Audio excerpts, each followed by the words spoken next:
Happy New Year. Welcome back to the Friday Five. So as we wrap up 2025, jump into 2026, I thought it would be kind of fun to look back at the top 5 of 2025. Well, I guess technically it's the top 4 because I'm still going to cover rates from today. So pulled some of my most viewed videos from 2025 and I'm sharing them again for your viewing pleasure.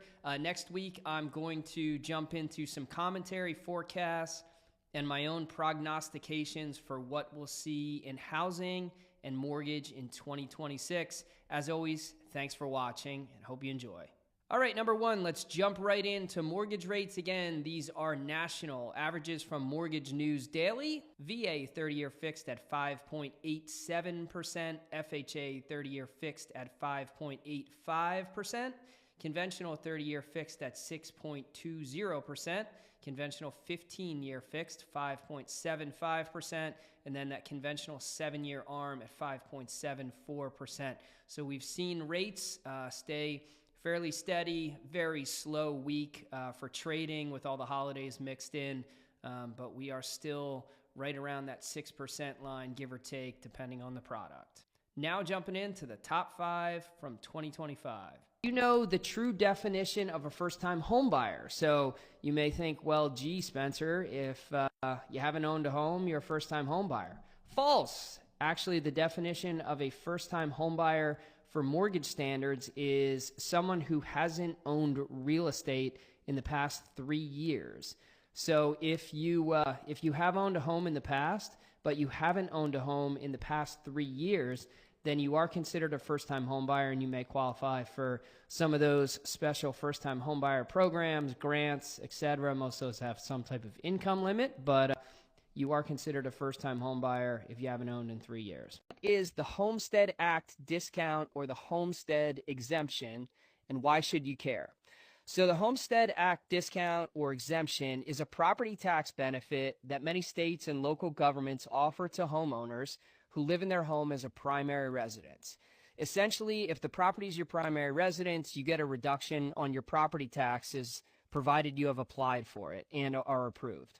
So how do you apply? Well, in most areas, you fill out a form and return it to your local tax collector, usually with the county. It's pretty simple. So how do you check to see if you're actually receiving it or if you applied and if you've been enrolled? Well, you can call the local county to see if you're already enrolled, or you can just go to your local assessment section on your local county's website and check the tax records. So I'm going to show what it looks like here for Lehigh County. This first property, which happens to be my house, is approved and enrolled. And then if you look at this second property, my buddy Steve, and clearly need to call him, he is not enrolled. It doesn't look like he ever filled out the application and submitted it. So he's probably losing out on at least a couple $100 in tax benefits. So if you're curious about the homestead exemption or if you're enrolled, please feel free to reach out to me. I can help you figure out if you're enrolled or if you aren't. And if you aren't, we'll help you get that application submitted. Did you know that the IRS has a 60-day IRA rollover rule, and that might not mean what you think it does? So here's how it works. If you take money out of an IRA, you have 60 days to put it back into the same or another IRA.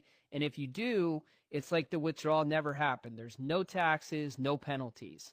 So here's the catch, though. You can only do one rollover per 12 months, not per account, but per person. So make sure you're cautious that you don't do more than one in a 12-month period. So why is this important? Well, we're in an environment where lots of people are trying to buy their new house prior to selling their current house, and this can be kind of a short-term way to have some funds for down payment and closing costs on your new house, and then you sell your current house after you buy your new house, and you take the proceeds that you make from selling your current house and you put it back in to the IRA, and then you don't have any distribution that's taxable, and all is cool in the world if you do that. Be careful, though, because you only have 60 days, and gosh, if you got to day 61 and you took $200,000 out of an IRA, that could be painful from a tax perspective. This week, I'm going to do a thought of the week. And this stems from me watching my son play baseball for the Emmaus JV team against their arch rival Parkland Trojans this past Wednesday. And Parker, my son, who plays for Emmaus, he also plays on a tournament team throughout the summer, a local team called the Avengers. And he has teammates on his tournament team from a whole bunch of different high schools across the valley. And he happens to have 3 different teammates from his tournament team who he's played with for years that play for Parkland. And I want to show you kind of a cool pic that the Nolan, who's in the picture with Parker here, Nolan's dad took. Parker is playing shortstop, and Nolan just hit a double, and they're kind of saying hi to each other here at second base. And you know, it really got me thinking about friendship and competition, both in sports but also in business.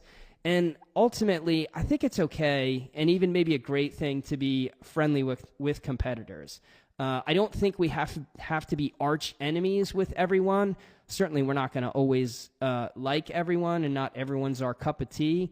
But I think life is more than just about winning. It's more than just about competing. It's more than just about success. For me, it's about relationships. It's about friendship and just making a positive impact. So, I've decided oftentimes friendship's greater than competition, and I just love this little life lesson taught to me by a picture of 2 15-year-olds who are competing against each other, but deep down inside are just good buddies. So thanks for watching. I hope you have a great weekend. If I can help you in any way, please reach out.